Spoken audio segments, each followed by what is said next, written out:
And greetings, happy Thursday. Welcome to the Steve Deace Show, live and on demand here on BlazeTV radio and podcast. I am Steve Deace, he's Todd Erzin, and he is Aaron McIntyre. And of course, you are you. And on today's program, we have, we're going to do something a little different. We're not going to have your typical Thursday regimen that you are accustomed to here on the show. We will be joined by Julie Kelly of American Greatness. We'll get the latest on what's going on with the January 6th political prisoners, as well as yet another round of Whitmer trials in her alleged kidnapping or something. We will get into that with Julie Kelly here in the final segment of the show. But we are going to spend the bulk of the program today talking about what we announced on the program yesterday. And thanks to all of you, and certainly with some rocket fuel by my man Glenn Beck, the Rise of the Fourth Reich, Rise of the Fourth Reich is now the number one political book in the country right now. It is the number one political book in the country right now, and it doesn't come out for 6 months. Confronting COVID fascism with a new Nuremberg trial, so this never happens again. And we got some rocket fuel from Glenn Beck. Had a great time talking to the Sidebar podcast last night. I got a ton of reaction to that, and a ton of you both watch and listen to this podcast and also there. So there's a lot of crossover audience there. Daniel is doing, I think, Charlie Kirk's show later today. I think he's doing Bongino tomorrow. I think he's actually doing Bannon's show tomorrow. But we're the number one political book in the country, other than the rocket fuel we got from Glenn. We weren't. Tim, how did South Carolina manage to elect another senator who could not find a wife in his 40s or 50s? Scott. It's amazing. It's amazing. A wholesome red state like South Carolina elects not one, but two men who in this era, I guess feminism has just taught women not to be ambitious anymore. Todd, your thoughts? Don't share them. We didn't get to the rocket fuel, the car. We didn't get on CBS News this morning like Tim Scott did. We have not done the car wash of programs all throughout Fox News. This has largely been done organically by you. And Aaron put up the graphic there a minute ago. You can go read the introduction, or what we are calling an opening argument, because the book is framed as a mock Nuremberg trial. But we assure you the witnesses you'll hear from and the data we will share is all very real. You can download it right now for free at trialsandexecution.com.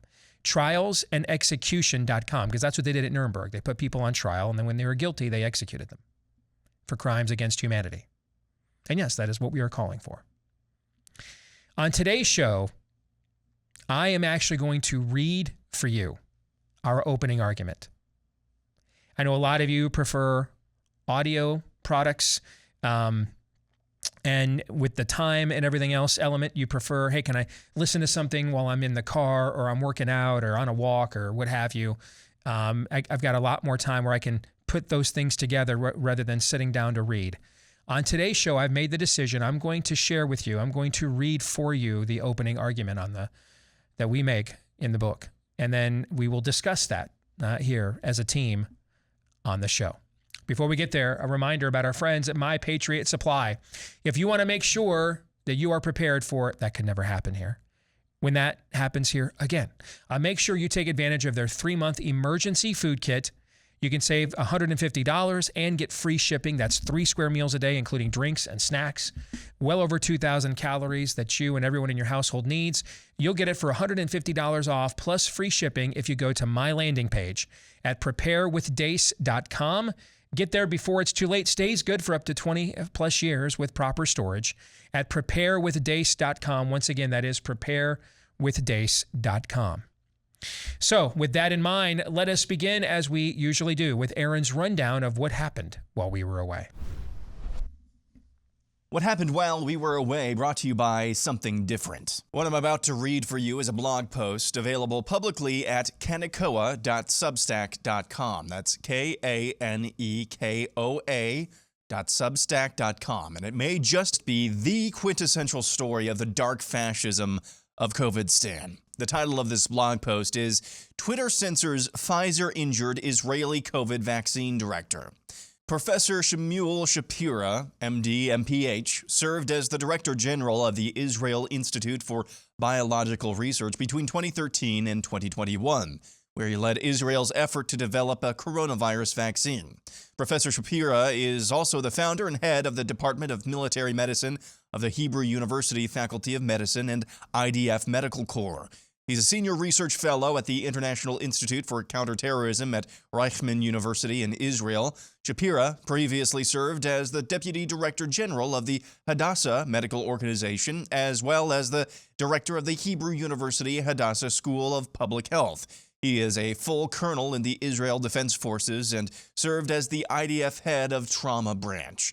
He's published more than 110 peer-reviewed scientific articles and is the editor of Essentials of Terror Medicine, Best Practice for Medical Management of Terror Incidents, and Medical Response to Terror Threats. Last week, Twitter censored Professor Shapira, who was quote-unquote physically injured after his third Pfizer vaccine, and forced him to remove a post which said, quote, "Monkeypox cases were rare for years. During the last years, a single case was documented in Israel. It's well established the mRNA vaccines affect the natural immune system. A monkeypox outbreak following massive COVID vaccination is not a coincidence." What follows in the blog post is a series of tweets from Professor Shapira, which grow increasingly critical over time of the mRNA jabs. Professor Shapira, who started his Twitter account in January of 2022, has grown increasingly critical of the mRNA vaccine since he first denounced the Israeli Genesis Award for being delivered to Pfizer CEO Albert Bourla. On January 18, 2022, Shapira said, translated from Hebrew by Google, quote, "The Israeli Genesis Award was given to the CEO of Pfizer, so wretched, instead of giving it to an Israeli scientist, and all this for a mediocre, short-acting vaccine that yielded Pfizer a profit of billions. Bourla will be appointed the king of Israel now. Let me remind you that vaccinated Israel is the fourth leading in the number of corona patients in the world." On February 6, 2022, Shapira asked, quote, "What grade would you give to a vaccine that people are vaccinated with 3 times and get sick twice as of today, not to mention significant side effects?" On April 9, 2022, Shapira said, quote, "The CEO of the company, millions of whose vaccines were used in Israel for vaccination, stated in an interview with NBC that Israel serves as the world's laboratory. To the best of my knowledge, this is the first case in history where experimental guinea pigs paid an exorbitant rate for their participation." On May 13, 2022, Shapira said, "I received 3 vaccinations. I was physically injured in a very significant way, as many others were injured, and in addition, my trust in the nature of the decisions and processes of making them has been severely eroded. No one was asked and checked. I will fight with all my might so that the truthful answers regarding all decisions, and not just regarding the vaccine, are given." On June 7, 2022, Shapira said, "We're talking about vaccine 5 in 2.5 years. When the vaccine is planned for the sequence from January 2020, the great-grandfather of the great-grandfather of the current variants, a vaccine that does not prevent infection and does not prevent morbidity, and it is allegedly attributed to significant side effects, to say the least. Why? What is the logic? Which authority approved? And don't say that it prevents serious illness. No one has proven it." On June 8, 2022, Shapira said, "I will continue and ask why give an outdated 5th vaccine that does not prevent disease and apparently causes many significant common side effects." On July 5, 2022, Shapira discussed the, quote, "son of a 36-year-old Australian friend who developed, quote, severe ventricular arrhythmias and went into heart failure only days after the second Pfizer vaccine. The compensation is automatic by the Australian government," he said. "Despite the behavior of their government, they admit to the connection, and the phrase 'no connection' does not appear in the lexicon." On July 15, 2022, Shapira shared a chart of New South Wales COVID rates showing an increased risk of COVID infection with every new dose of the mRNA vaccine, on which he commented, quote, "According to official data from Australia, the more you are injected, the more likely you are to get sick, as the 4th injection jumps the chance dramatically. According to this study, it's supposedly an anti-vaccine, at least according to what I've been taught." On July 18, 2022, Shapira said, "I'm not anti-vaccine.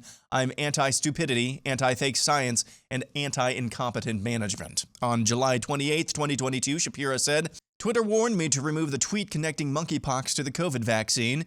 Each day I understand better where we live and in which year. On July 31st, 2022, Shapira shared a link to the Open VAERS COVID vaccine adverse event reports, which showed a total of 1.3 million reports, including 170,000 hospitalizations and nearly 30,000 deaths, above which he simply commented, "safe and efficient." In summary, as the Director General of the Israel Institute for Biological Research, Professor Shmuel Shapira might be the most senior-ranking medical scientist in the world to openly criticize the COVID vaccines. The Israel Institute for Biological Research was established in 1952 as a governmental research institute founded by a group of scientists in the Israeli Defense Forces. Since then, the IIBR has been engaged in R&D in the fields of biology, chemistry, and environmental scientists in order to provide the state of Israel with defense capabilities against chemical and biological weapons. In a post-lockdown world where governments increasingly coordinate with Twitter, Facebook, and YouTube to censor criticism of COVID vaccines, even senior-ranking medical scientists are being silenced for speaking out about the evidence that counters the pharmaceutical industry's narrative. Hopefully, Professor Shmuel Shapira, who was previously the top Israeli military scientist researching chemical and biological weapons, can now set his sights on the COVID mRNA vaccines and bring more attention to the death and destruction they're causing to so many around the world. Again, that's a blog post at kenekoa.substack.com. And that's what happened while we were away. That is a devastating segue to what we'll be discussing most of today. Quote, "I know where we live and which year," end quote. To hear that from a Jewish official in Israel. No, sir. Rise of the Fourth Reich is not an exaggerated title at all. It is a sadly prescient and prophetic one. Right now in New Zealand, which has one of the highest jab rates in the world, one of the highest booster rates in the world, almost half of all those over the age of 65 have been double boosted in New Zealand. It is shattering records right now for COVID deaths in the midst of their winter seasonality, since they're in the Southern Hemisphere. A woman on my Facebook page today said, "Steve, we love you, but when are you going to get over this obsession with COVID?" I responded, "I love you, but when are you going to get over with not grasping what is truly happening here? Pick an issue that you view as systemically a problem in America. The border. How did the people that are currently allowing the border to become an opioid trading post and wide open for human traffickers and ne'er-do-wells, how did they get power to do that? Well, they used the lockdowns that produced the ballot harvesting schemes to steal an election so they could impose policies like that. What granted them the means by which to create that ballot harvesting scheme? COVID. Well, Steve, what about election integrity? What created the stealing of an election? What created the ballot harvesting schemes? COVID. There isn't an issue that you can hand me right now. Inflation, everything. Every systemic issue we currently face right now as a people has as its true origins March 16th of 2020. There was this country and the things we argued and fought about the day before, and there is the country and what has happened to it ever since. So no, we're not obsessed. We're determined to end this, to stop this, to make sure it never happens again. And that's why in a few minutes, I'm going to begin sharing with you the opening argument from the book.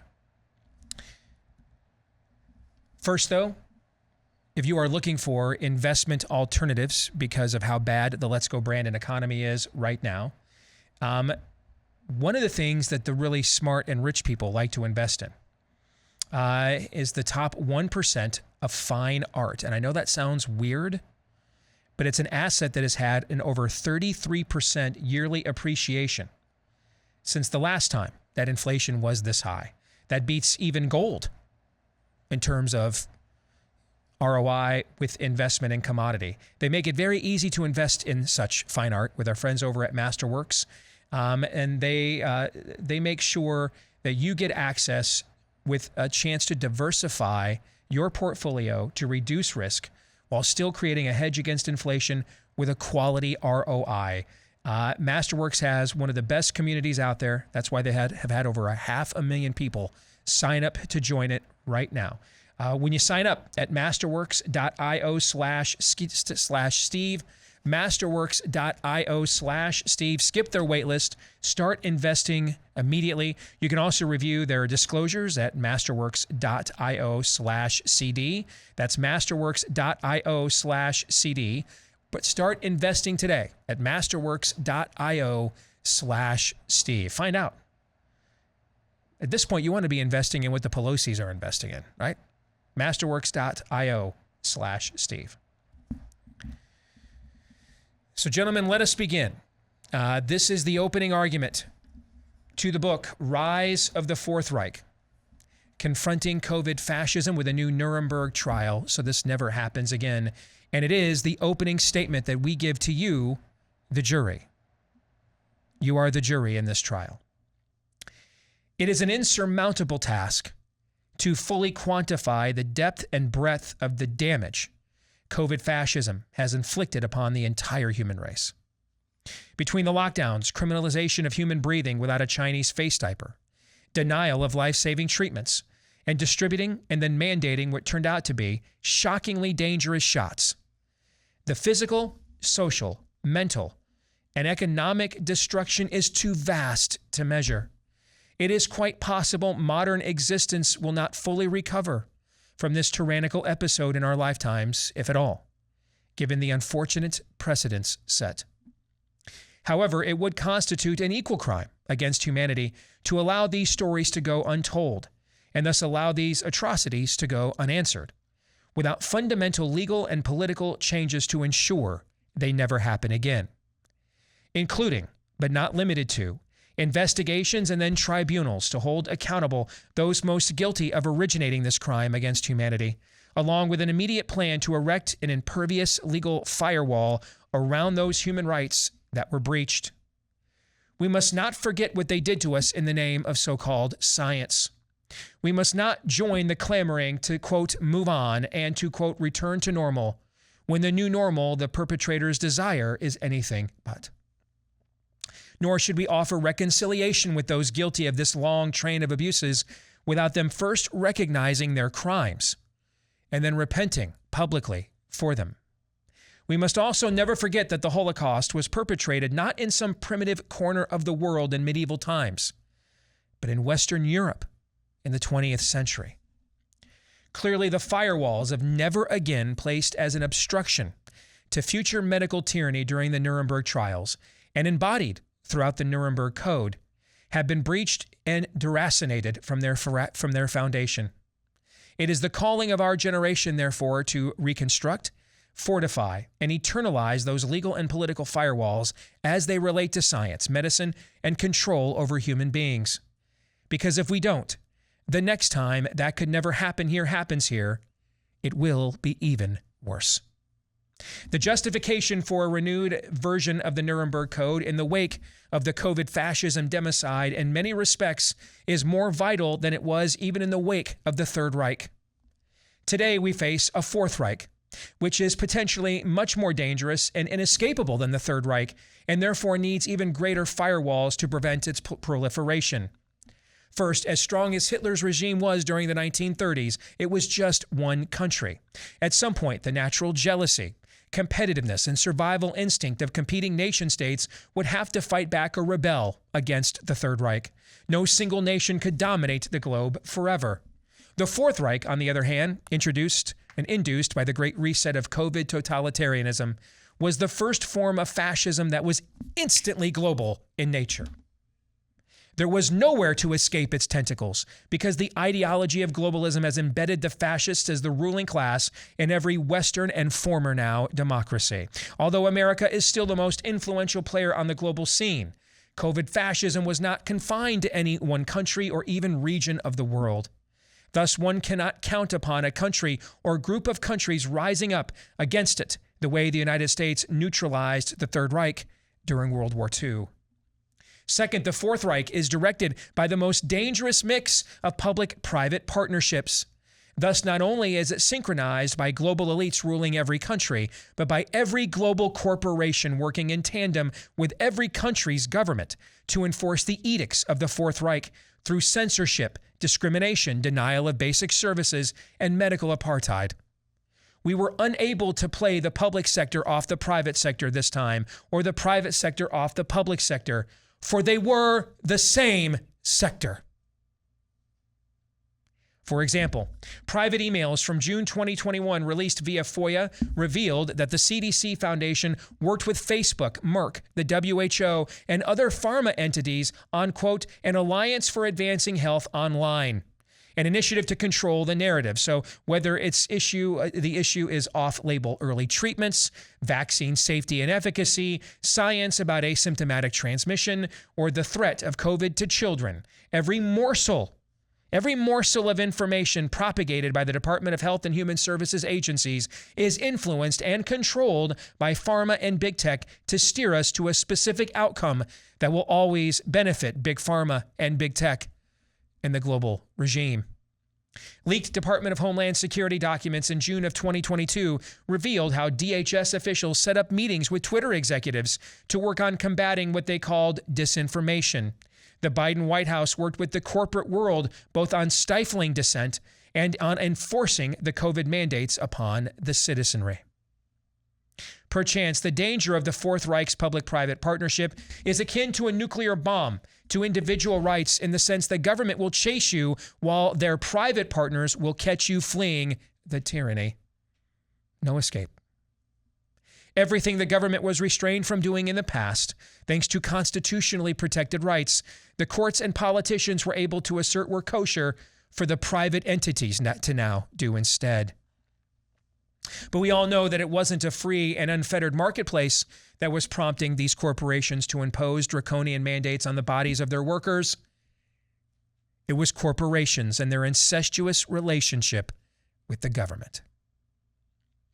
The public is therefore left with no options because they cannot challenge the incumbent private corporations in the marketplace, given the fact that governments grant them an inveterate monopoly through existing contracts, subsidies, and regulatory capture.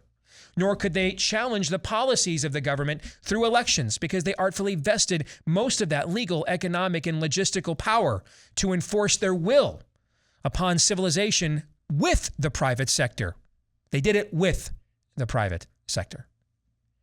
Finally, there is the issue of technology, which again is aggravated by the previous two factors undergirding the menace of this Fourth Reich: globalism and the privatization of government tyranny.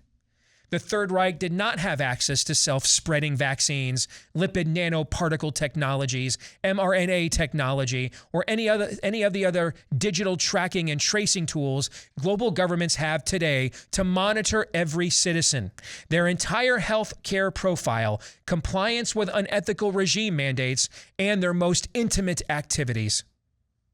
CDC documents that Vice obtained via FOIA show the CDC bought from a shady data company access to location data harvested from tens of millions of phones in the United States to perform analysis of compliance with the lockdowns.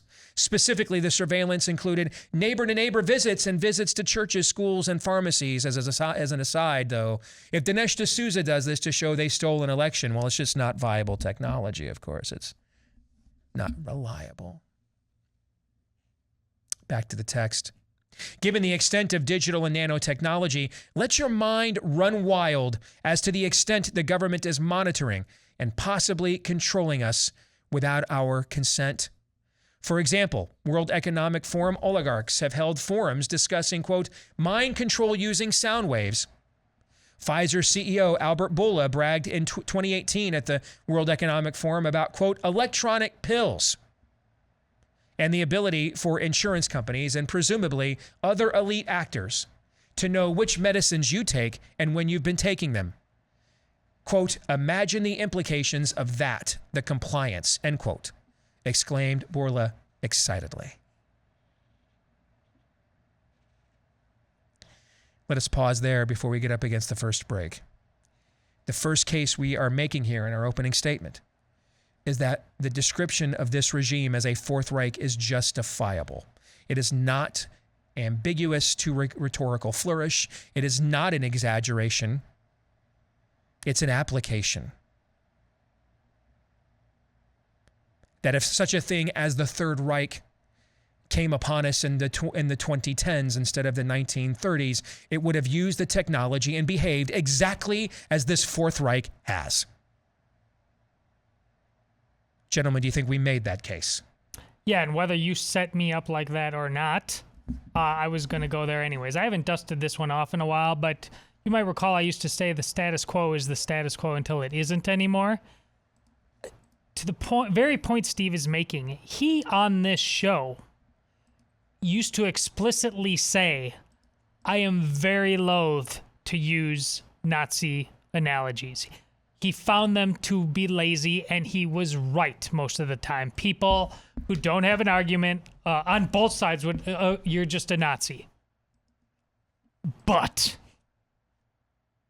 this, as Steve said, is an application. If it walks like a duck and quacks like a duck, it's a Nazi duck.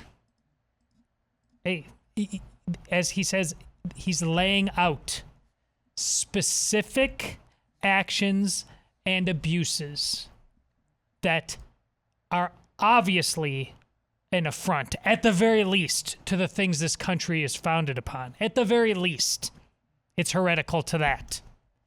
And yes, it is incumbent upon us to ask ourselves, it is even far worse than that. Because as he said, this did not happen in some dark corner of the universe. It happened in Western civilization, Western Europe, in a country that was the vanguard of the arts, the sciences, music, everything.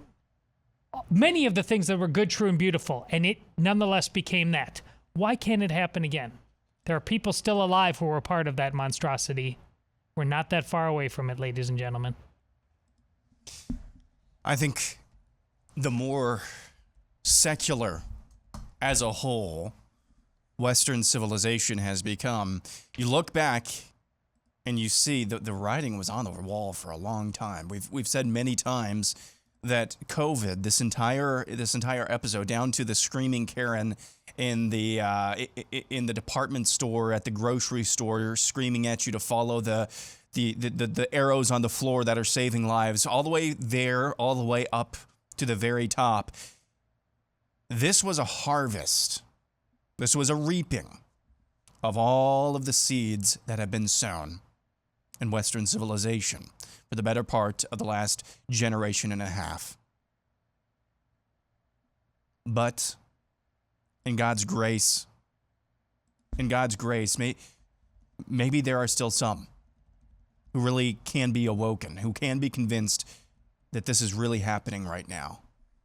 The best thing we can hope for right now is that you make that case, because at that point it's up to them. Make the case, present the data, present the facts of the matter. And then it's up to every person individually to decide, am I willing to do what needs to be done? Am I willing to do what needs to be done? That's going to be the main question, I think, that I'm going to be asking, and that I'm going to be seeing, trying to deduce what other people are saying as well, if they're really committed and understand what needs to be done. I promise you what we are up against is really committed.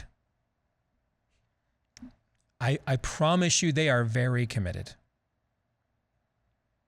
And what we are going to find out here in the months, and if we're lucky, years to come, is how committed are we? Because I promise you, they and their master are very committed. When we come back, we'll pick up the opening statement where we left off, and we'll introduce you to the term transhumanist next. We're kind of in peak cooler season right now.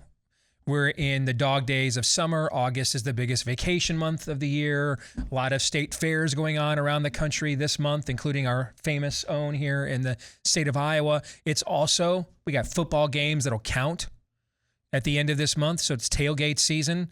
The Urzens already took their first family foray to go watch Ainsley play college soccer. He did. Last night, she started in her very first game She did. for a top 10 ranked team at the University of Arkansas. That happened, man. That happened, and y'all won 6-0, right? Yep. So see what happens? Just put that blue line in soccer. Anyway, congratulations to the Urzen family. That's very cool. But we're heading into between summer and now with the, with sports that we actually care about carrying on and stuff that college sports, it's tailgate season. Perfect time for you to invest with our friends over at Taiga Coolers in an American-made, lifetime warranty, customizable. Like if the Urzen family wanted to be extremely obnoxious, like you don't do this as an Iowan, you keep things on the down low. We have certain, Iowa nice kind of things, right?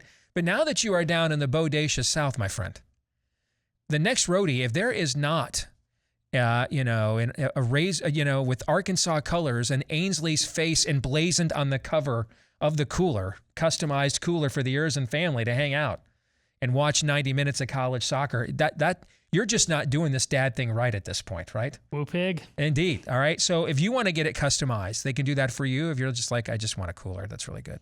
They can do that for you too. All right. And they'll give you 10% off and you use the promo code Steve at checkout when you go to taigacoolers.com, TAIGA for taigacoolers.com. Use the promo code Steve for 10% off. All right, let's resume. Picking up where we left off here, I'm sharing with you today the opening argument that you can download for free right now. If you go to the website, Trials and Execution. Trials, plural, and Execution, singular. Trialsandexecution.com. That's trialsandexecution.com. You can have this PDF yourself so that you can then share it with others if you would like. 82 footnotes just in the opening statement alone as we begin our trial of COVIDstan and rise of the Fourth Reich. Let's continue. Klaus Schwab's top confidant, Israeli history professor Yuval Harari, explained exactly how COVID will allow them to groom the population into their transhumanist agenda. Quote, COVID is critical because this is what convinces people to accept to legitimize total biometric surveillance, admitted Harari at the World Economic Forum without even a hint of shame. Quote, we need to not just monitor people, we need to monitor what's happening under their skin, unquote. If you don't think this is demonic, and you don't think this is spiritual, this is an Israeli, this is an Israeli history professor who's basically saying, you know what, man, the only thing the Nazis got wrong is that they just had the wrong tech. We can pull this whole thing off. Steve, why won't you give up this COVID thing? Exactly. At the 2020 World Economic Forum meeting, Harari made it clear that nothing short of godlike powers over human beings is the end goal of the self-appointed global ruling class. Quote, in the coming decades, artificial intelligence and biotechnology will give us godlike abilities to re-engineer life and even to create completely different new life forms. End quote. This is stuff out of Left Behind books. In August of 2021, the World Economic Forum put out a dystopian video full of masked humans and QR codes titled Take a Peek at the Future, in which it showcased technology invented by NASA that can identify you by your heartbeat. Then after suggesting children permanently do schooling at home in front of a computer, the World Economic Forum asked, quote, what pandemic era changes would you like to become permanent? Along with the dystopian transhumanist agenda, to use technology to control us will be the suspension of all freedoms. At the May 2022 Davos meeting, Australian e-safety commissioner Julie Inman Grant told the World Economic Forum that because of, quote, increasing polarization, aka dissent from the oligarchs, we need a recalibration of freedom of speech. During the 2016 meeting of the World Economic Forum, Ida Auken, a Danish member of parliament, opened her remarks by envisioning, quote, welcome to 2030. I own nothing. I have no privacy, and life has never been better, end quote. These are echoes of the Orwellian slogan posted at the entrance of Auschwitz, quote, albeit macht frei, which is German for work sets you free. Welcome to the Fourth Reich. Can you imagine if the Third Reich had access to this technology? Well, now that we know about it, we need an updated Nuremberg Code that matches the expansiveness of this technological threat of tyranny, along with the will of its practitioners to use it against our bodies with ironclad legal shackles of government restraint. Ladies and gentlemen of the jury, we submit that what humanity endured during the era of COVID fascism was not a noble lie of exaggerations designed to get people to the proper state of alert, nor was it even governments caught flat-footed after being ambushed with a pandemic they didn't see coming. In this book, we intend to offer evidence and testimony that, at best, nefarious elements among societal elites salivated at the prospect of never letting a good crisis go to waste, and at worst, pre-planned this societal shift all along, with COVID-19 simply serving as the MacGuffin of the nefarious plot. In March 2020, there was a new global disorder established, a great reset, in the words of leading globalist Klaus Schwab, that not only vitiated the ethos of the Nuremberg Code, designed to ensure that never again could humans be slaughtered like animals, but one that expanded upon the principles of the Third Reich. A global principle was established that a human being was simply walking in locomotion, living his life without any signs of disease, is a threat to another human being. Therefore, under this diabolical reset of the Nuremberg ethos, that individual must initiate a set of affirmative actions against his own body to protect others, and failure to do so means he forfeits his life, liberty, and property. Oh, and all standards of safety, efficacy, evidence, prudence, compassion, due process, scientific debate, dissenting opinions, and legal authority all go out the window when determining what those ever-changing actions are. Nothing that objectively determines what works and what doesn't, what is moral and what isn't, could possibly remain. The only standard would be a subjective one of no standard at all, except to comply with the edicts or face public ostracization, loss of livelihood, and even denial of life-saving medical care. All things being equal, one could chalk up the triple axis of evil, the lockdowns, masks, and shots, to ignorance, panic, and carelessness. However, there are two factors that demonstrate the global powers behind this travesty in government, and the medical industrial complex acted with malfeasance and willful intent to destroy human life. Number one, the perpetuation of these policies long after they were incontestably proven anywhere from harmful to ineffective. They continued on nevertheless. And number two, the vicious and cruel denial of treatment options that could have saved millions of lives, options that were established as much safer and cheaper than the ones that were promoted and then mandated. These two factors will be explored thoroughly through the testimony of experts, witnesses, and victims of the COVID crimes throughout the chapters of this book.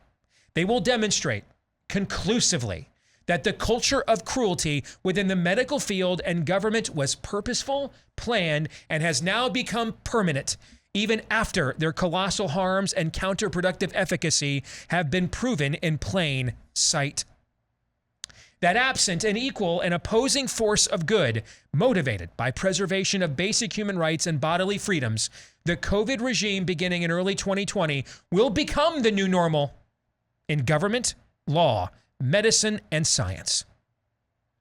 With that in mind, let's confront the first factor demonstrating there is no innocent or benign explanation for the set of policies pursued by our government in the medical field, namely the duration and perpetuation of these human experimentations well beyond when any reasonable person would have otherwise aborted them. Even if one believes that locking people down, shuttering schools, and forcibly masking human breathing was a necessary evil, assuming the enforcers are not indeed evil themselves, they will eventually recognize that these policies are indeed a form of evil, even if they believe they are hopefully temporarily necessary. As such, even if they believe they had the moral and legal right to institute these policies initially, they would have enacted them in the least restrictive manner for the shortest period of time necessary, and would have immediately rescinded them the minute there was a suspicion they were ineffective and or damaging. Instead, the leaders in politics and medicine doubled and tripled down on these demonic policies for months, now years. And in some realms, years and on end to the very days that this book was now being written, this still continues. Long after it was clear that masks absolutely did not affect the epidemiological outcome of the virus in any part of the world, they continued to forcibly mask 2-year-olds, deny medical care to people with disabilities who couldn't wear a mask, and prevent rape victims who couldn't have their mouths covered from living a normal life.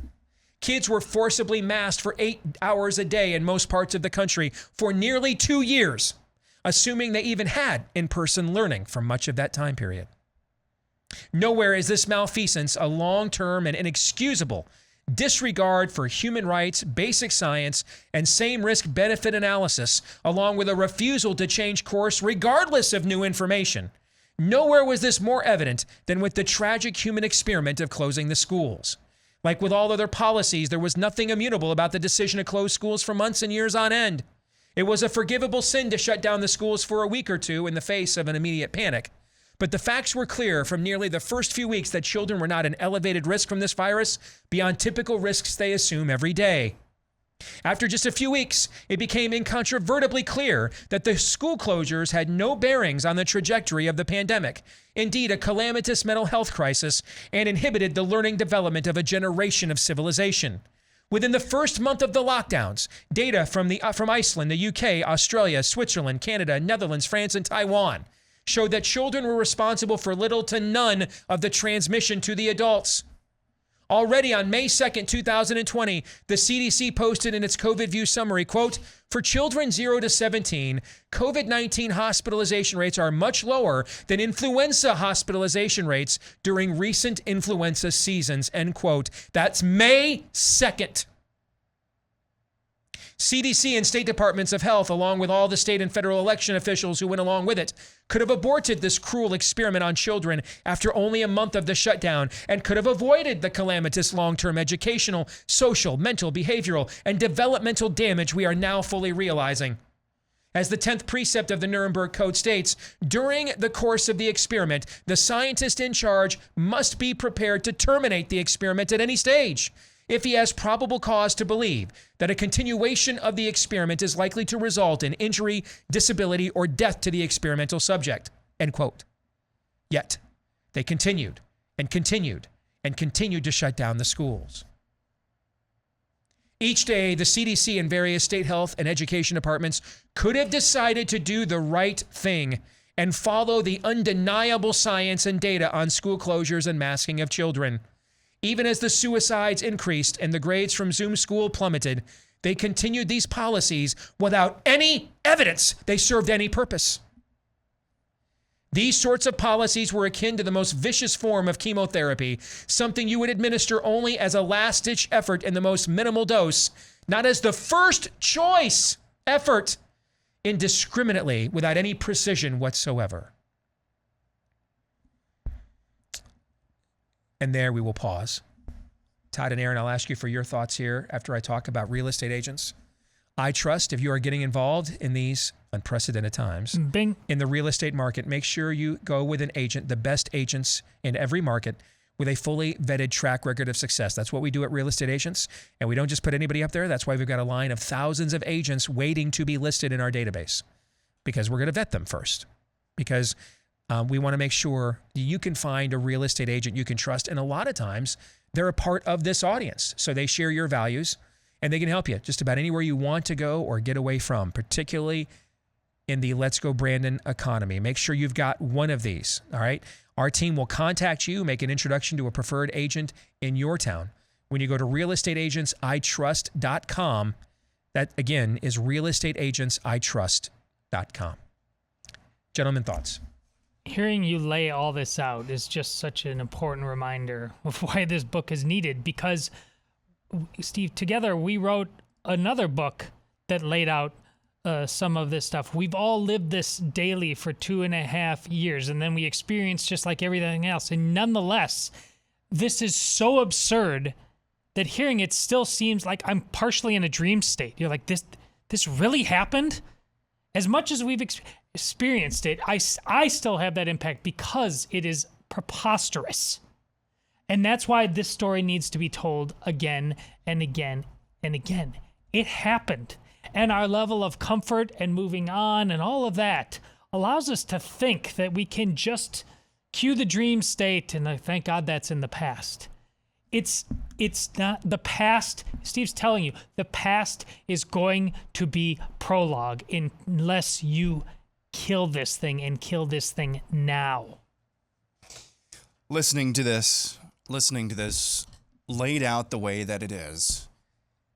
You know, if you pay attention, you know, or at least you can feel, something's nefarious here for the last 2 years. Something's nefarious, and then you're on to the next thing, and then you're on to the next thing. Head on a swivel, you can't keep up. You can't keep focus. up, and then when you're forced to look it in the face like this, I kind of understand Cornelius Fudge walking into the Ministry of Magic, and there's Voldemort, the guy he had spent the last year trying to tell everyone wasn't actually back.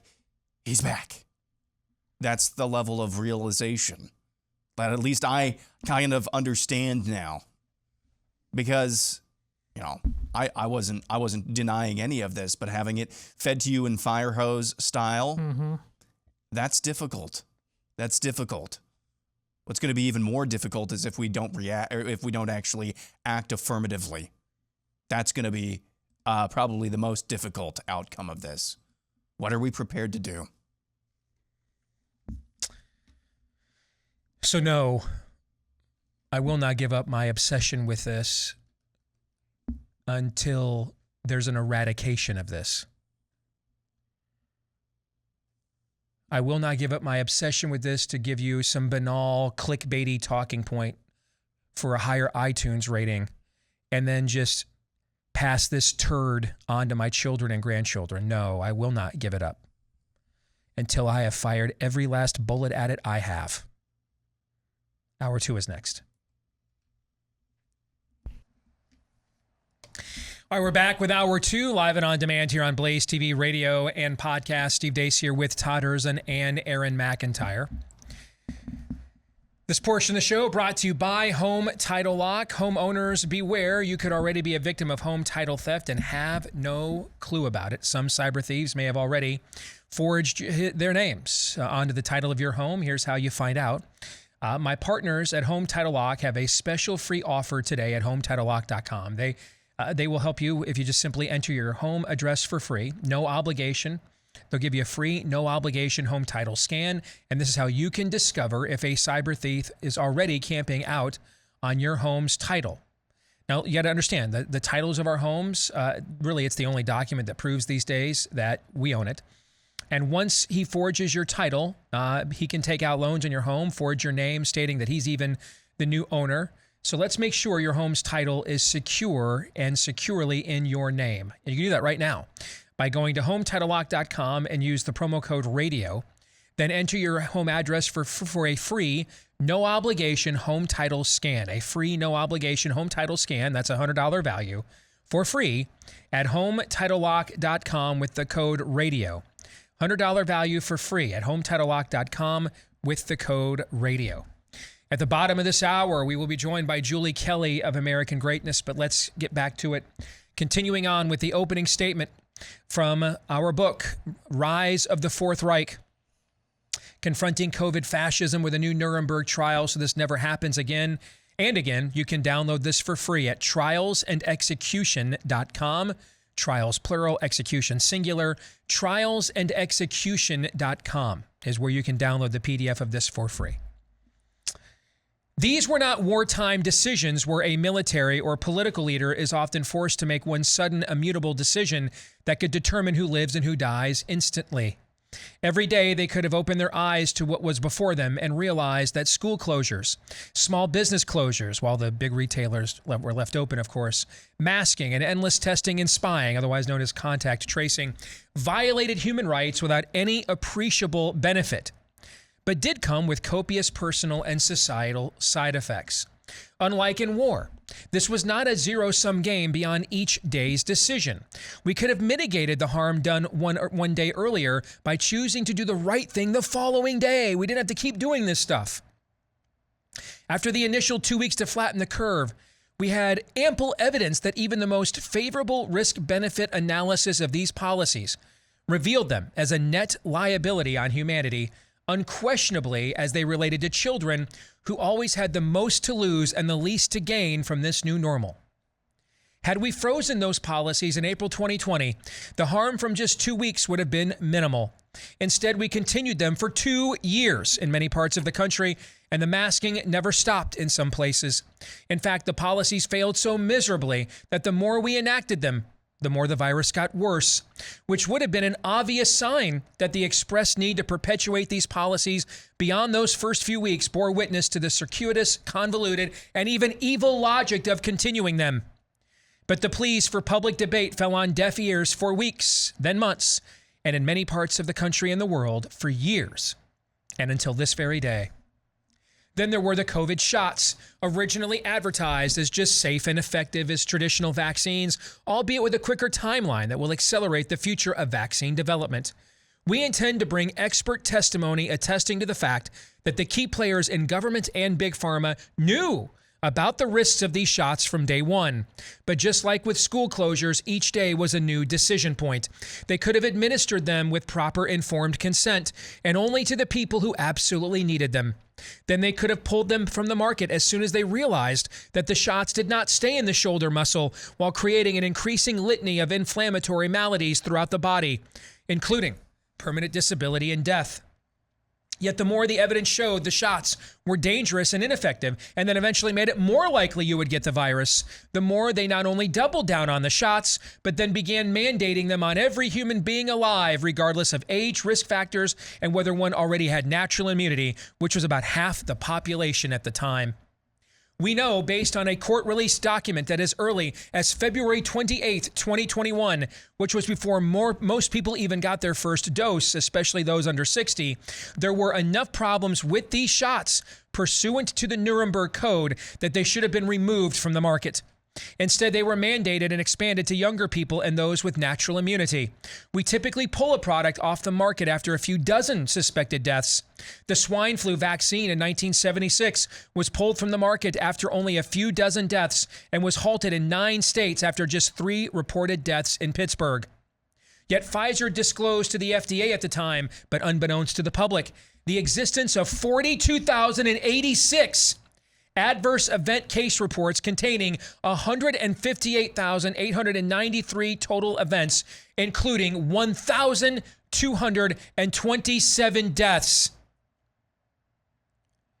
25,957 of the events were classified as, quote, nervous system disorders. During the 1976 rollout of the swine flu vaccine, there were a mere 362 cases of GBS, a condition in which the immune system attacks the nerves and causes forms of paralysis, reported before it was pulled from the market, just 362. As of May 20th, 2022, there were 1,000 cases of GBS, 15,568 cases of Bell's palsy, both reported to VAERS from the COVID shots. In the document that Pfizer and the FDA wanted to conceal for 75 years, Pfizer reveals that, quote, due to the large number of spontaneous adverse event reports, staff were forced to prioritize the processing of serious adverse events, and the company had to hire large numbers of staff to handle all the adverse side effects. Quote, to date, Pfizer has onboarded approximately 600 additional full-time employees, reveals Pfizer on page 6 of the confidential document. More are joining each month with an expected total of more than 1,800 additional resources by the end of June 2021. They were already arming up for serious adverse effects before most of you even had a jab. Furthermore, Pfizer details 9 pages of several thousand known categories of adverse effects, which reveals the massive scope of injuries that were being reported to Pfizer. Pfizer knew that these were just the self-reported and immediate effects for a vaccine that had undergone absolutely no long-term safety studies and for which all of the control groups were unblinded and vaccinated. That means they didn't have any control groups. Pfizer and the FDA had access to this information and never released it to the public at the time, but nevertheless pushed the vaccine on the public in the biggest mass vaccination campaign of all time. This included the eventual success in jabbing children and babies with the old failed sequence of the shot, even as the virus had already mutated multiple times. Then there is Pfizer's own all-cause mortality data from very early on in the process. Amid all the studies thrown around the debates table, there is nothing so revealing as the all-cause mortality rates of those in the actual clinical trials after a few months, the trial arm compared with the placebo. Such a measure will factor in COVID deaths, natural deaths, and vaccine-related deaths. In Pfizer's very own Biologics license application, that was used by the FDA to grant it full licensure, Pfizer reveals, quote, from dose 1, started on July 27, 2020, through March 13, 2021, data cutoff date, there were a total of 38 deaths, 21 in the vaccine group, 17 in the placebo group, end quote. Say again? Pfizer knew from early on, before the children were jabbed, that there were more all-cause deaths in the trial group? In the adult trial? How can that be? Pfizer claims without evidence that, quote, none of the deaths were considered related to vaccination. But if the vaccines were so effective, how could we see negative efficacy in the measure of all-cause mortality? Yet, pursuant to that very document, the FDA granted Pfizer full licensure, which greased the skids for the military mandate. And of course, it was of a product that they don't sell in the United States and will never sell. From day one, it was clear that after subjecting people to so much known and unknown short-term and long-term risk of severe adverse events, there was no all-cause mortality benefit and very likely a detriment. What about the claimed benefits against hospitalizations? An analysis of Pfizer's and Moderna's own clinical trial participants, co-authored by Dr. Peter Doshi, editor of the world-renowned British Medical Journal, found clearly that the trial participants were more likely to be hospitalized from adverse events from both Pfizer and Moderna shots than receive a benefit from a reduced COVID hospitalization from the shot. Specifically, Dr. Doshi and his colleagues found that the Pfizer shot was associated with an increased risk of serious adverse events of special interests unrelated to COVID of 10.1 events per 10,000 vaccinated for Pfizer and 15.1 per 10,000 for Moderna. In absolute terms, they did find a small benefit in reduced COVID hospitalizations, but when weighed against the risk of hospitalization from vaccine injury, there was a net increase in serious adverse events of 7.8 per 10,000 vaccinated with Pfizer and 8.7 per 10,000 vaccinated with Moderna over the supposed protection against COVID hospitalizations. Thus, from early on, before they jabbed most of the public, the manufacturers and the regulators knew that the shots were more harm than good, and this was for the original strain, when there was slight efficacy, but very few people were vaccinated when the Wuhan strain was still circulating. They continued to push the shots for the new strains and introduce them to children and eventually babies long after we saw not just a net liability, but an absolute liability because there's no discernible efficacy and growing evidence of negative efficacy against new COVID strains. Accordingly, all along, as they were spending more money, time, effort, government control, and public shaming to promote these shots, they knew they were violating the 6th precept of the Nuremberg Code, quote, the degree of risk to be taken should never exceed that determined by the humanitarian importance of the problem to be solved by the experiment, end quote. Fast forward to early September 2021, and we already knew from weekly UK COVID case data that the vaccine had negative efficacy. Furthermore, there were already 1,000 deaths and hundreds of thousands of injuries reported at VAERS at that time. Not only did the FDA decline to pull the shots off the market, but our government did three things in late summer 2021 instead. Number one, issued full licensure to the Pfizer shot, which is still not available for use here in the U.S. at the time this book was being written. Number two, approved Pfizer booster shots, which is itself evidence of the waning efficacy of the original ones. And number three, accelerated federal and state mandates on a good chunk of the American public, especially federal workers, healthcare staff, and the military. And they did so knowing full well that the shot not only came with an escalating number of potential side effects, but it was concocted for a version of the virus that had no longer been in circulation for months. In doing so, the FDA acknowledged that despite months of safety problems with myocarditis, there was also a huge unknown risk of subclinical myocarditis, which was likely much more widespread.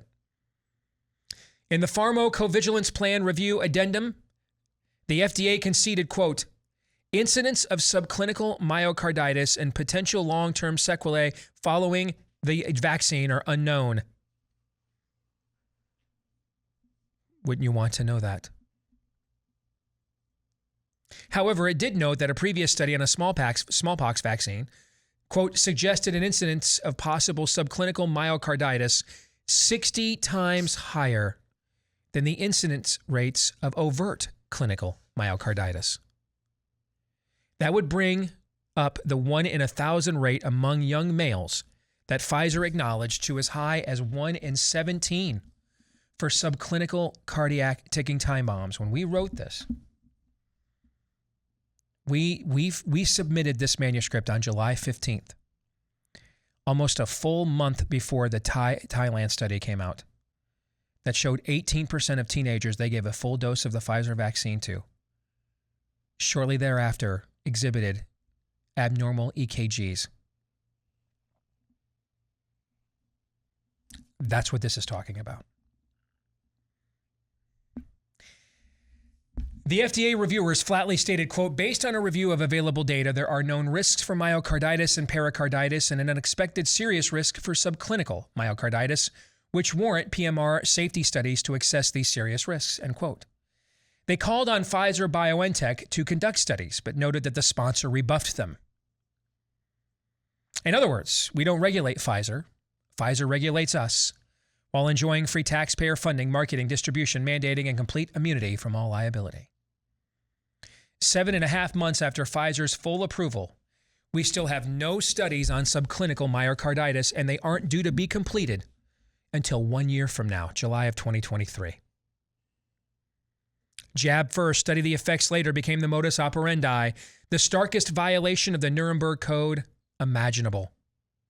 As late as January 25th, 2022, CDC researchers published a paper in the Journal of the American Medical Association asserting their belief that the tens of thousands of myocarditis reports to VAERS were, quote, likely underreported. And yet, they still did not change their own policies.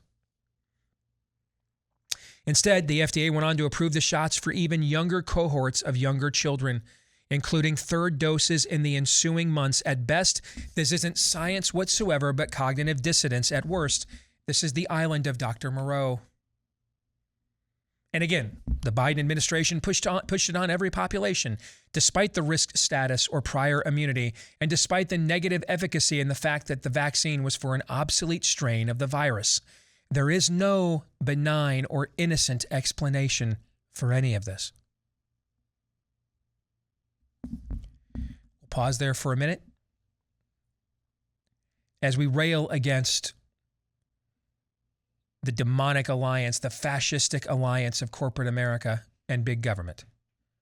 When there is an opportunity to do business with people who don't hate you, take advantage of it, because you're not going to get too many of them these days. One place you can do that is with our friends over at Patriot Mobile. Make the switch today if you're a veteran or first responder. You'll get bigger savings as a way of saying thank you. Just let them know when you go to make the switch. For the rest of us right now, get probably, I'm guessing, because everybody pretty much uses the same towers, probably the same coverage you're getting right now, I would guess, or thereabouts. But you can also get a free activation and get your mobile phone service from a company that not only doesn't hate you, but supports what you support. has the same values that you do. Go to patriotmobile.com/Steve right now. Use the promo code Steve to get that free activation. patriotmobile.com/Steve, or you can call them at 972-PATRIOT. Again, that's 972-PATRIOT. Let's continue on. Nowhere was the Third Reich era ethos of jab first and study consequences later more evident than with the push to pressure and in some circumstances mandate the shots upon pregnant women. In medicine, we are so careful never to give any substance to pregnant women that has not affirmatively been proven safe, with numerous long-term studies that directly examined its effects on pregnant and nursing women. Nevertheless, a copy of the Pfizer trial informed consent document made public through the FOIA lawsuits from the Informed Consent Action Network stated unambiguously, quote, "The effects of the COVID-19 vaccine on sperm, a pregnancy, a fetus, or a nursing child are not known." They admit this. Nonetheless, this shot was pushed upon pregnant and nursing women and women of childbearing age without informed consent to the public, regardless of their risk level or immunity status. This was particularly true for those in the military and healthcare field.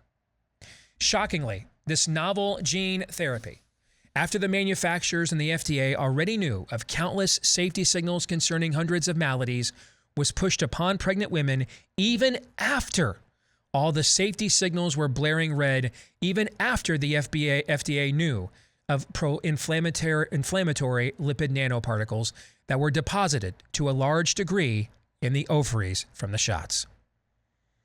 Already in 2018, this is key, a study published in the International Journal of Nanomedicine showed that nanoparticles can, quote, detrimentally affect the reproductive systems of mice in vivo and in vitro.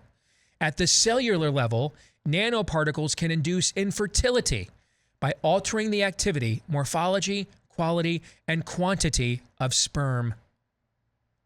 That's from 2018. Remember the studies we gave you about the low sperm counts, the low sperm motility at the sperm donor clinic? The data that came out from the study just a few weeks ago, 42% of women jabbed experiencing menstrual irregularities. They knew about this from 2018. It was in their own journals. In the FDA's summary basis for regulatory action, published nearly a year after the shot had already been administered, and in some cases mandated upon pregnant women, the drug regulator stated plainly that proper information for use for pregnant and nursing women was missing. Missing information, use in pregnancy and lactation, vaccine effectiveness, use in pediatric individuals greater than 12 years is missing, the FDA divulged.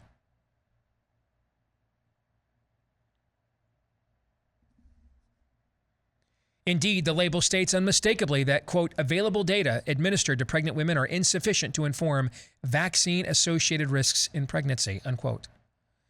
However, this informed consent written in fine print was never divulged to patients by the government, media, and most doctors. In fact, they lied and asserted conclusively that it was safe.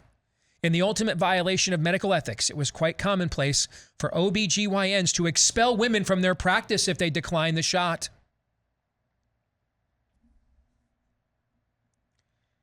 They did all this months after seeing many VAERS reports of adverse reproductive issues.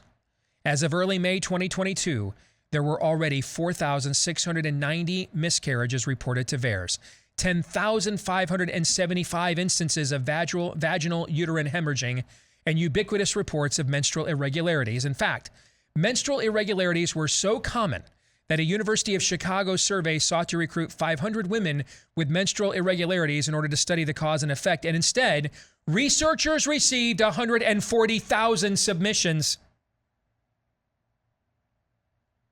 One pre-printed study found that 42% of women experienced heavier bleeding, while only 44% reported no changes to their menstrual cycles at all. A mind-boggling 66% of postmenopausal women experienced breakthrough bleeding sometime after receiving the shots. Then there is the issue of fertility among men, which will obviously take longer to detect. The lipid nanoparticles deposit in large quantities in the testes just like they do in the ovaries. In the same week that the FDA approved the COVID shots on babies and toddlers in June of 2022, an Israeli study of sperm donors published in Andrology found a 15.4% decrease in sperm concentration between 2 and 5 months after donors got the shots. Considering the shots lose their efficacy after 5 to 6 months by even the most optimistic data out there, that begs the question of what the routine and frequent booster shots the elites are demanding do to the male reproductive system long term. That is a question the study did not explore. Furthermore, total motile count, which represents the number of sperm in a sample of ejaculated semen, decreased 22% from pre-vaccine baseline and barely recovered after 5 months. In other words, when the shots wear off. None of this was even discussed during the barbaric approval of vaccines on children, even though this study was the first of its kind on this question of vital importance to all of humanity. I'm going to stop there. You guys won't believe this, folks. I'm only halfway through this opening statement. A little more than halfway. You can download the entire thing yourself. 80 footnotes. We bring receipts. It's me and Daniel Horowitz, for goodness sakes. Come at us. We've got the goods. We're here at high noon for the showdown. We dare you to show. We dare you. Make everyone in the town, everyone assemble. Bring your Goliath. We have more than a few 5 smooth stones. We have 400 pages of them. We dare you. Take us on. We wrote this for this confrontation. We want it. But we don't think you do. And that's why you lie and you censor. You can download this entirely right now. Trialsandexecution.com. That's trialsandexecution.com. Gentlemen, I'll give you a minute to kind of formulate your thoughts to close us out here. If you are a pet owner, you know that taking care of your pet means a great deal to you. It means more than just food and water. That pet's a big part of your family.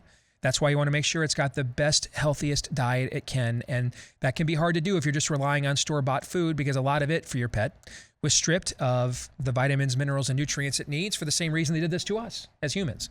That's why we take supplements these days, and now there's one for your pet. It's called Ruff Greens. You can try it right now, ruffgreens.com. See if you don't see a difference in your pet.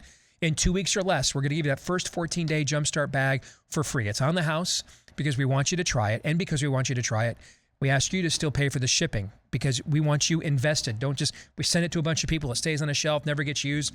We want you to try it. We think it's a good product. My dog Cap certainly thinks it's a good product. All right. Ruffgreens.com, or you can call them at 833-RUFF-DOG. Gentlemen, your thoughts.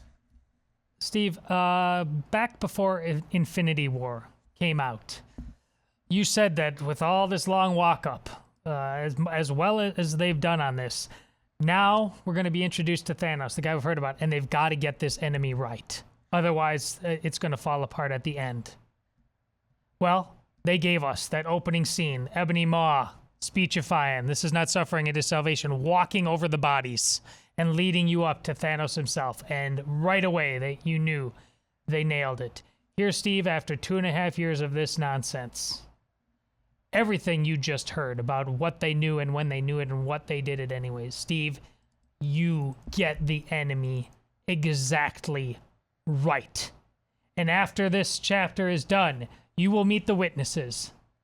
How many? 16, 17, however many they are? They're coming up. 20. There are 20 witnesses. You know what they're saying? On your left.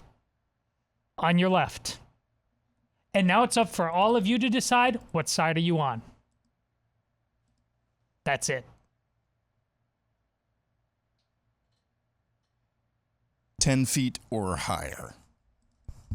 10 feet or higher. Do you have any idea what I'm talking about? It's the height of gallows that gallows apparently are built at, or should be built at. You'll only need 3 for a firing squad.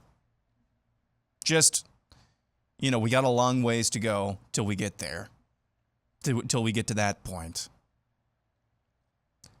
If people don't pay dearly, this is just barely over half of the opening argument.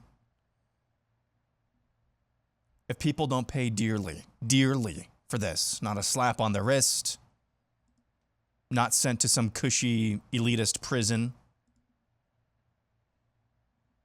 they're going to keep doing this over and over again. They will.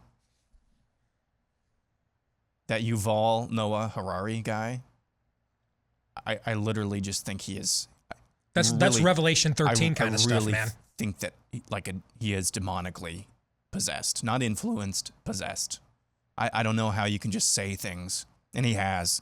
I've watched many a video of him. Just those are he's like Klaus Schwab's right-hand man. You mean like a beast false prophet? Yeah, kind of thing. Yeah. People need to pay. People have to pay. If you want to have anything resembling freedom here in this country. I remember when we were originally going to call the book Never Again, and one of our prized witnesses in the book, and she is the final witness, and when you read the book, you'll know why we saved her for last. And she's actually publishing a book called Never Again Is Now. And so we decided to change the title, and then we were racking our brains what to come up with, and we came up with Rise of the Fourth Reich, and our publisher, Post Hill Press, was like, okay, and you can't blame them, right? Yeah. And I just told them, hey, let us give you what we have for an opening argument and start with that right now. We're still writing the book. Read the opening argument, and you tell us if you think it's still extreme. If you think something it's too extreme, we'll come up with something else. And they read the opening argument, and they're like actually, by the time I got to the end of it, I thought the title should have been Our Ancestors Fought Redcoats for Less Than This. And I said, yep. It gets the enemy exactly right. So does Julie Kelly of American Greatness, Yes, and she will join us when we come back. Fall is just around the corner, and you want to get some cool socks from BlazeTV right now. We came out with that Let's Go Brandon line of stuff last year that everybody loved. Well, just like Joe Biden's grip on reality, folks, these socks are here for a limited time only. How about that for a segue? Did you like that? Always. Did you like that? I wish I could take credit for that one. That was actually, the Blaze actually put that in the script, and I rarely use the scripts they gave me, but I like that line so much I'm using it. I liked it. You've inspired them. Yes. These are going to be gone by August the 22nd. So you can kick leftism where it hurts and get my favorite pairs. You can see they're on the screen. I love the Klaus Schwab. You would eat the bugs. Those are my favorite ones. All right. But you've got MAGA King there. You've got Big D for Ron DeSantis and more. And you can go get them at blazesocks.com. blazesocks.com. If you are a Blaze TV subscriber, you can use Blaze Sub as the promo code for 20% off your purchase, but that's only available now to Blaze TV subscribers, okay? Because we're getting down in inventory and we want to give the best favor to our hardiest customers first, all right? So Blaze TV subscribers, you can use Blaze Sub for your promo code to get 20% off. Everybody else, you can get them right now, blazesocks.com. Let's welcome in friend of the program, Julie Kelly from American Greatness. Julie, it's good to see you again. It's been a while. How are you? Good. How are you guys? We are doing good.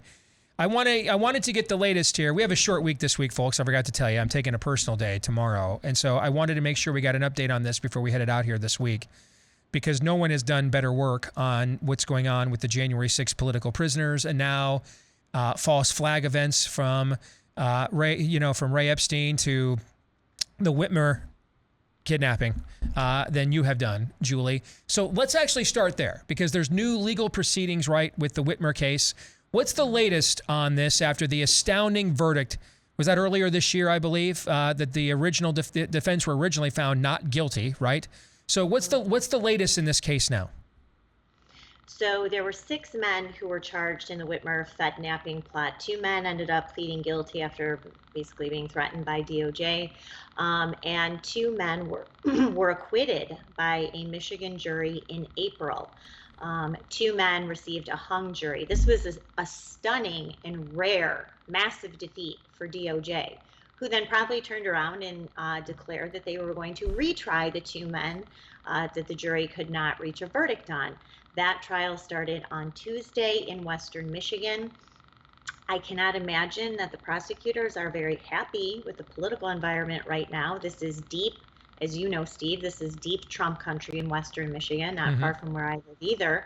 And so this FBI raid that happened on Monday, the news on Monday night, the next day, they start jury selection. And there was quite a bit of anti-government sentiment as the judge was trying to figure out who could serve on this jury and who couldn't. And so the FBI basically is on trial again. And in April, the jury basically decided that the FBI was guilty of this entrapment scheme. So the timing for prosecutors is not great, but it is a reminder, Steve, of what this FBI is capable of doing to destroy lives, interfere in a presidential election, which this did in 2020, and destroy the lives of Americans for headlines and to support their narratives about domestic terrorists. Julie, remind us about a couple of the headlines that came out of that acquittal and hung jury trial, and some of the things that were revealed that led to those jury decisions. So first of all, most importantly, the man who was in charge of the Michigan FBI field office, Stephen D'Antuono, a week after the arrests were announced in October of 2020, was promoted by Christopher Wray to take over the plum assignment of being in charge of the Washington field office. So he is the man who was in charge of the key FBI office during January 6th. He is now responsible for prosecuting 850 plus Americans on criminal charges for January 6th. Of course, it was his office who went to Reagan National and arrested Peter Navarro in June. And it's his office who also had agents at the raid at Mar-a-Lago. So that's the biggest tie between what's happening now and the Whitmer case. But what we know now is there were at least a dozen undercover agents and FBI informants working out of multiple field offices across the eastern part of the country. It required the approval, according to one FBI agent testifying, it required the approval at the highest level, not just of FBI, but DOJ, hello, William Barr. And, but it was completely concocted. This main informant and his 2 FBI handlers working out of the the Detroit field office where Stephen D'Antuono, what he was running, they ran all of these informants, and this key informant put all of these people together based on random social media posts. They organized and paid for surveillance trips to Whitmer's cottage, who she also knew about this, of course, to her cottage, field training exercises, where these informants collected over 1,000 hours of recordings of these men, stitched together little clips that they're playing in trial. And so we'll see what happens. I can't imagine that the government's going to have any more success in this retrial than they did in April. This is an era, in previous eras of America, if you were a magistrate judge or any public official, and you were found to be legal counsel to a fiend at the level of a Jeffrey Epstein, you would actually probably have to get like restraining orders. You'd have to move. You would fear that the public would overreact to that association and not give you the benefit of the doubt. I mean, that would have been what previous eras of America would have struggled with. The temptation to just not completely go overboard and say, hey, let's bring out the posse against everybody that ever, had a cup of coffee with Jeffrey Epstein and hold them accountable since we can't do it to him, right? That's how previous eras would have behaved. And we would have had to hold them back and say, no, everybody gets a trial. We're not vigilantes, right? In this era of America, if you are Jeffrey Epstein's counsel, you get to shamelessly remain a magistrate judge, which means you're not under any Senate confirmation process.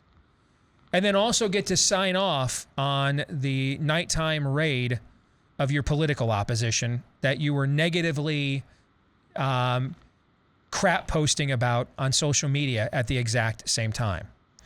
And yet, people like you and me will do interviews with media asking, why are you so cynical and have dangerously lost faith in all these institutions and steering your audiences to insurrection, right?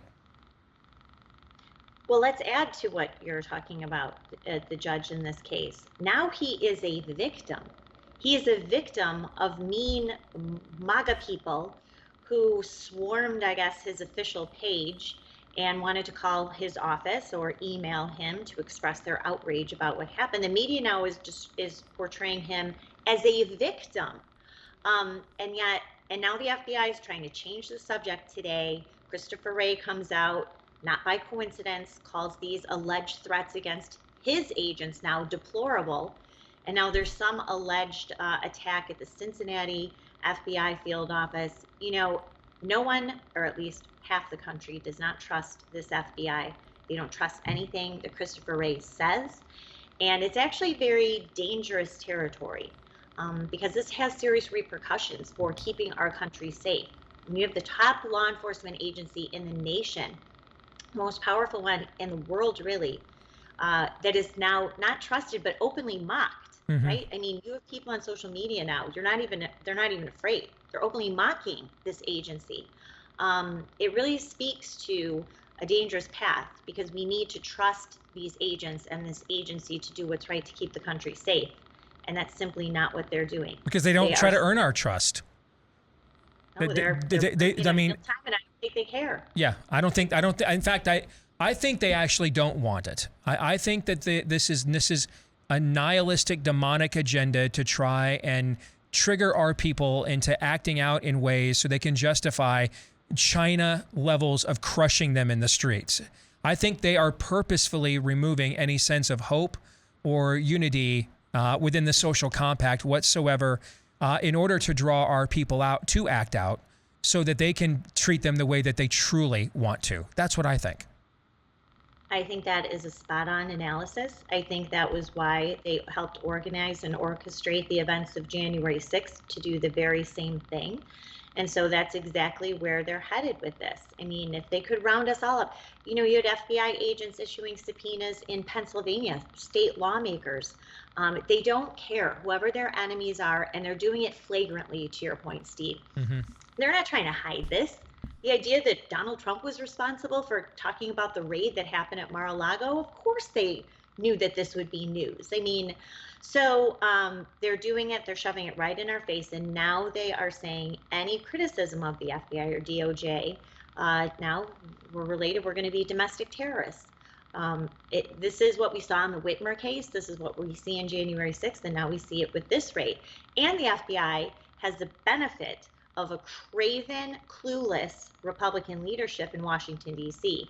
that has no plan what they're going to do with this crisis of trust, except for send some mean letters and post some threatening tweets on social media.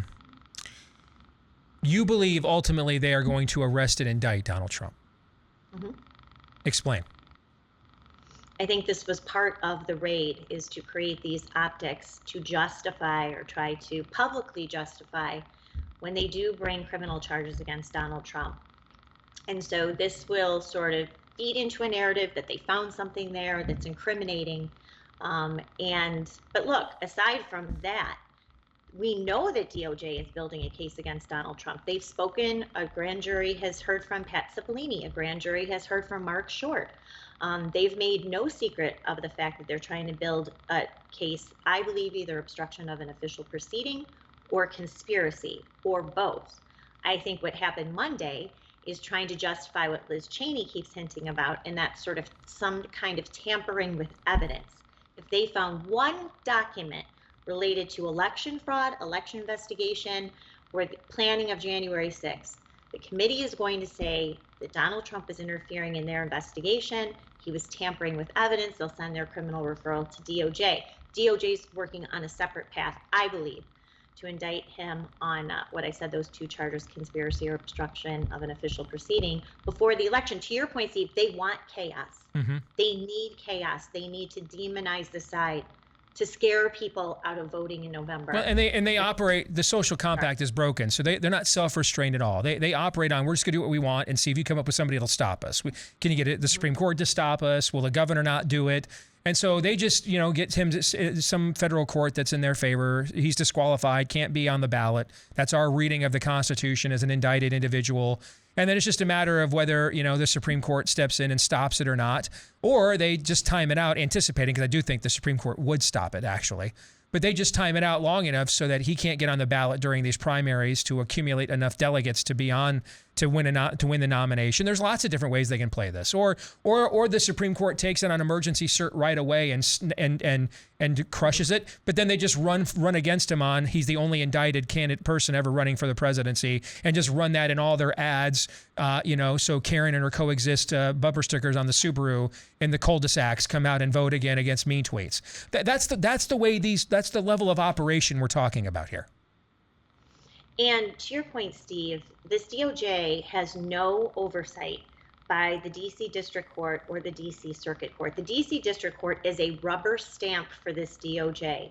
So you are going to have Matthew Graves, the DC U.S. Attorney, who's in charge of this prosecution, going before a grand jury made up of residents of a town that voted 93% for Joe Biden. They have signed off on ridiculous indictments related to January 6th. So you're going to have that grand jury indictment. All of this will go before judges on the DC District Court, who are rubber stamped, whether they're Trump appointees. And then he'll go, if he ever goes to trial, they won't move his trial because they've denied every change of venue motion related to January 6th trials. DOJ is undefeated in jury trials in Washington, D.C. for January 6th. So he'll go before a D.C. jury who will be chomping. They will feel like American heroes sitting on a jury. Absolutely. The opportunity to convict Donald Trump. Completely agree. Julie, how can people follow your phenomenal work? Thank you. American Greatness, amgreatness.com. My book, January 6th, is available on Amazon. I'm on Twitter, Julie_Kelly2, and on Truth Social, Julie_Kelly. It really is phenomenal work. Keep it up. All right. Always good to see you. Thank you. To my friend. Thanks. You bet. All right, gentlemen, I'll give you the last word here. What do you think? Yes. Sorry, America. 3 segments on the Fourth Reich, and people are probably like, man, I'm pretty burnt out, man. 3 non-political questions or something. Oh, Julie Kelly. That's going to go We went well. from the Fourth Reich to North Korea. So exactly. And everybody, you know what? We're taking tomorrow off. You all need a break from us. I have a personal day. Enjoy your 3-day weekend. We'll be back to gnash teeth on Monday. It's that bad everywhere you turn. There's no escaping it. That's helpful knowledge. It really is. What Julie said actually accents everything Steve said on another topic, but it's all the same topic. We are being gaslit at every single turn. Mama says law is as law does. The only laws that matter, really, are the ones that are enforced, regardless of whether or not they're actually real and on the books. And right now, the law of the land is power. Power. Yes. Power. Yes. We will do what we they don't care about hypocrisy. They're not playing that game anymore. Oh, we need to moderate. Not quite there. No, they've marched through the institutions. And the crack smoking Hunter Biden,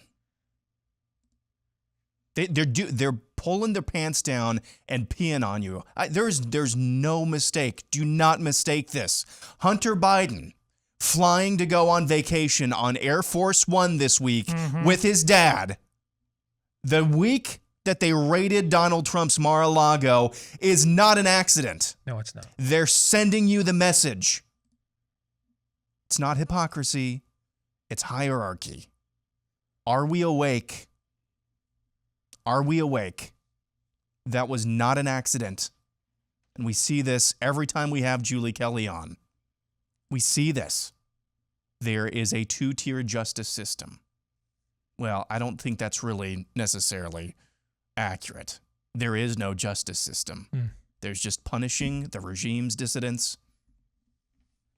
and rewarding the regime's NPCs. So a banana republic. Yes. I do have to take a personal day tomorrow.